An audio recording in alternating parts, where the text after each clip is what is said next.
Hi hello నమస్తే and నేను మీ Gachibowli Diwakar. IPL 2025లో ఇంకొక ఇంట్రెస్టింగ్ మ్యాచ్ జరగబోతోంది. అహ్మదాబాద్ వేదికగా Gujarat Titans the mighty Mumbai ఇండియన్స్తో తలపడబోతోంది.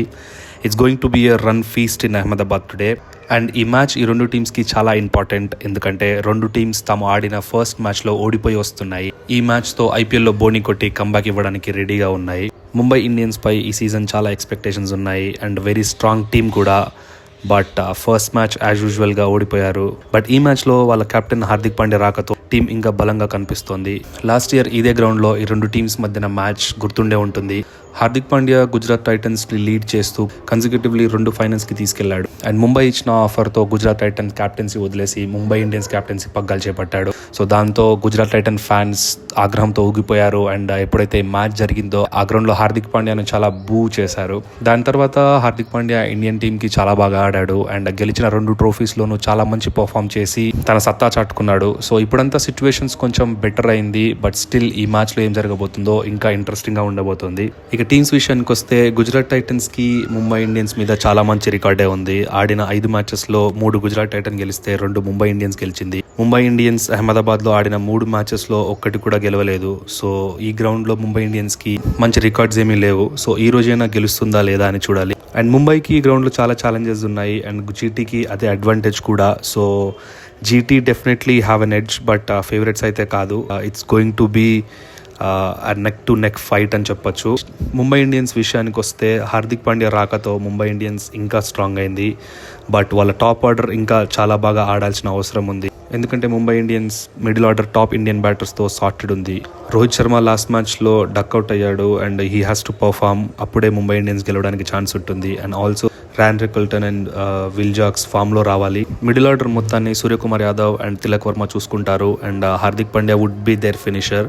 అండ్ ఆల్సో తనకి ఈ గ్రౌండ్లో ఆడిన అనుభవం చాలా ఉంది. So that's an advantage for Mumbai Indians. So middle ఆర్డర్లో ఎలాంటి ఇష్యూస్ కనపడట్లేదు ముంబై ఇండియన్స్కి. బట్ టాప్ ఆర్డరే బాగా పర్ఫామ్ చేయాల్సిన అవసరం ఉంది. ఇంకా బౌలింగ్ విషయానికి వస్తే బుమ్రా అవైలబిలిటీ గురించి ఇంకా ఎలాంటి న్యూస్ లేదు. They will go with the same team అనిపిస్తుంది. Boult and Deepak Chahar will open the bowling. వాళ్ళు పవర్ ప్లేలో బాగా బౌలింగ్ చేయాల్సిన అవసరం ఉంది. లాస్ట్ మ్యాచ్లో అనుకున్నంత బాగా పర్ఫామ్ చేయలేదు వాళ్ళు. సో ఈ మ్యాచ్లో అయినా పర్ఫామ్ చేస్తారేమో చూడాలి. బట్ లాస్ట్ మ్యాచ్లో వాళ్ళకి విఘ్నేష్ పుత్తూర్ రూపంలో ఒక మంచి బౌలర్ దొరికాడు. So he's going to play a key role in this match as well. Top order and మిగతా బౌలర్లు అందరూ మంచి పర్ఫామ్ చేస్తే ముంబై గెలుపుని ఇంకెవరు ఆపలేరు. జీటీ విషయానికి వస్తే బ్యాటింగ్లో అయితే చాలా సాలిడ్గా కనిపిస్తుంది జీటీ. లాస్ట్ మ్యాచ్లో Sai Sudharsan and Jos Buttler అద్భుతంగా ఆడారు. అండ్ కెప్టెన్ శుభ్మన్ గిల్ కూడా చాలా బాగానే ఆడాడు. మ్యాచ్కి ముందు గిల్తో జాస్ బట్లర్ ఓపెన్ చేస్తాడని అందరం అనుకున్నాం. But Ashish Nehra have got other plans. అందరినీ సర్ప్రైజ్ చేశాడు. సాయి సుదర్శన్తో ఓపెనింగ్ చేయించాడు. IPLలో జాస్ బట్లర్ నెంబర్ 3లో ఆడింది చాలా తక్కువ matches. But GT were looking for like left and right arm combination. And Jos Buttler కూడా లాస్ట్ ఇంగ్లాండ్ ఇండియా సిరీస్లో నెంబర్ 3లో వచ్చి చాలా మంచి బ్యాటింగ్ చేశాడు. సో అందుకే జీటీ తనని నెంబర్ 3లో ఆడిస్తుంది. అండ్ ఈ సీజన్ మొత్తం కూడా ఇదే కంటిన్యూ కావచ్చు. మిడిల్ ఆర్డర్లో ఫిలిప్స్ని కాదని షెఫ్రన్ రూదర్ఫర్డ్ని ఆడించారు లాస్ట్ మ్యాచ్.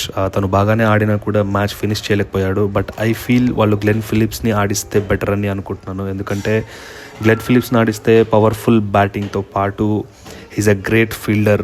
అసలు ఎంత మంచి ఫీల్డరో మనందరికీ తెలిసిందే. And also he can bowl 1 or 2 overs if you require. తన తర్వాత రాహుల్ తెవాటి అండ్ షారూక్ ఖాన్ రూపంలో వాళ్ళకి భారీ హిట్టర్సే ఉన్నారు. సో ఓవరాల్ జీటీ బ్యాటింగ్ సాలిడ్గా ఉంది. అండ్ జాస్ బట్లర్ ఈ మ్యాచ్లో కీ రోల్ ప్లే చేయబోతున్నాడు. ఎందుకంటే తనకి ముంబై ఇండియన్స్ పై చాలా మంచి రికార్డే ఉంది. ఇంకా బౌలింగ్ విషయానికి వస్తే లాస్ట్ మ్యాచ్లో రబాడా అండ్ సాయి సుదర్శన్ మీద హయించి ఎవరు బాగా బౌలింగ్ చేయలేదు. డిఎస్పీ సిరాజ్ అండ్ ప్రసిద్ కృష్ణ చాలా పరుగులకు వెళ్లారు. సో వాళ్ళు కూడా రాణిస్తే జీటీ టీం ఇంకా సాలిడ్గా తయారవుతుంది. అండ్ రాషిద్ ఖాన్ రూపంలో వాళ్ళకి అద్భుతమైన బౌలర్ ఉన్నాడు. ఒక వరల్డ్ క్లాస్ స్పిన్నర్ తను కూడా లాస్ట్ మ్యాచ్లో రన్స్కి వెళ్ళాడు. And he has to perform as well. బ్యాటింగ్లో అయితే జీటీ సాలిడ్గా కనిపిస్తుంది. అండ్ బౌలింగ్లో వీళ్ళు రాణిస్తే జీటీ గెలుపుని ఎవరు ఆపలేరు. అండ్ ఇంకా ప్లేయింగ్ 11 విషయానికి వస్తే ముంబై ఇండియన్స్ ఒకే చేంజ్తో వెళ్ళొచ్చు. అది కూడా రాబిన్ మిన్స్ ప్లేస్లో హార్దిక్ పాండ్యా వస్తాడు. So Rohit Sharma will open with Ryan Rickelton. Will Jacks will come at number 3. Number 4లో సూర్యకుమార్ యాదవ్, 5లో తిలక్ వర్మ, 6లో హార్దిక్ పాండ్యా, 7 అమన్ ధీర్, 8లో మిచిల్ శాంట్నర్, 9లో దీపక్ చహర్, 10లో బాల్ట్, 11లో సత్యనారాయణ రాజు అండ్ ఇంపాక్ట్ ప్లేయర్గా విఘ్నేష్ పుత్తూర్. అండ్ జీటీ విషయానికి వస్తే I don't think they will change the team. I think they will be going with the same team, but I feel that Glenn Phillips టీంలోకి వస్తే బాగుంటుందని నేను అనుకుంటున్నాను. So Gill will open with Sai Sudharsan as usual and Jos Buttler will play number 3. Sherfane Rutherford or Glenn Phillips వస్తే Glenn Phillips at number 4 and number 5లో షారూక్ ఖాన్, 6లో రాహుల్ తెవాటియా, 7లో Rashid Khan and 8లో అర్షద్ ఖాన్ ఆడారు వాళ్ళ last match. And Arshad Khan అంత అనుకున్నంత మంచి పర్ఫామ్ చేయలేదు. So they can go with Washington Sundar in place of Arshad Khan. And number 9లో సాయి కిషోర్, 10లో రబాడా, 11లో మొహమ్మద్ సిరాజ్ అండ్ ఇంపాక్ట్ ప్లేయర్గా ప్రసిద్ధ్ కృష్ణ ఆడచ్చు. సో ఓన్లీ 1 or 2 చేంజెస్ జరిగే ఛాన్సెస్ ఉన్నాయి గుజరాత్ టైటన్స్ టీంలో. అండ్ పిచ్ విషయానికి వస్తే it's going to be a flat pitch. ఈ గ్రౌండ్లో అందరికి తెలిసినట్టుగానే 2 సాయిల్స్ ఉంటాయి, ఒకటి రెడ్ వికెట్ సాయిల్ అండ్ ఒకటి black wicket soil.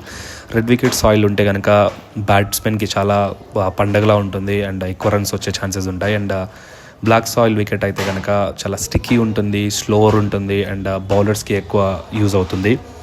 And boundary sizes కూడా చాలా చిన్నగా ఉంటాయి గ్రౌండ్లో, తగ్గించారు. అండ్ సో పిచ్ అయితే I think it's going to be very flat and dew కూడా ఉండబోతుంది. ఫస్ట్ టాస్ గెలిచి ఏ టీం అయినా బౌలింగ్ తీసుకునే అవకాశం ఉంది, ఎందుకంటే ఈ గ్రౌండ్లో ఇప్పటివరకు 36 మ్యాచెస్ అయితే అందులో 16 మ్యాచెస్ ఫస్ట్ బ్యాటింగ్ చేసిన టీం గెలిస్తే 20 మ్యాచెస్ చేస్ చేసిన టీం గెలిచాయి. ఈ గ్రౌండ్లో చేస్ చేయడమే better. If you get to bat first you need to score huge runs. ఎలా అయితే లాస్ట్ మ్యాచ్లో పంజాబ్ కింగ్స్ ఆడారో 240, 260, సో అంత స్కోర్ చేయాల్సిన అవసరం ఉంది if you want to win when batting first. లేకపోతే చేజింగ్ చేసే టీమే గెలిచే ఛాన్సెస్ ఉంది, ఎందుకంటే ఆబ్వియస్ రీజన్ డ్యూ ఫ్యాక్టర్ ఉంటుంది. అండ్ పార్ స్కోర్ నన్ను అడిగితే ఈ గ్రౌండ్లో 210, 220 ఈజ్ అ పార్ score. Above 220 to 230 is a winnowing score here. So ఎలా జరగబోతుందో చూద్దాం. ఈ మ్యాచ్కి అందరూ ఎక్సైటెడ్గా ఉన్నారు. నేనైతే హార్దిక్ పాండ్యా మళ్ళీ అహ్మదాబాద్లో మ్యాచ్ ఆడితే ఎలా ఉండబోతుందని ఎదురు చూస్తున్నా. సో మళ్ళీ రివ్యూలో కలుద్దాం. మీ థాట్స్ కామెంట్ చేయండి. Thank you so much for watching and signing off.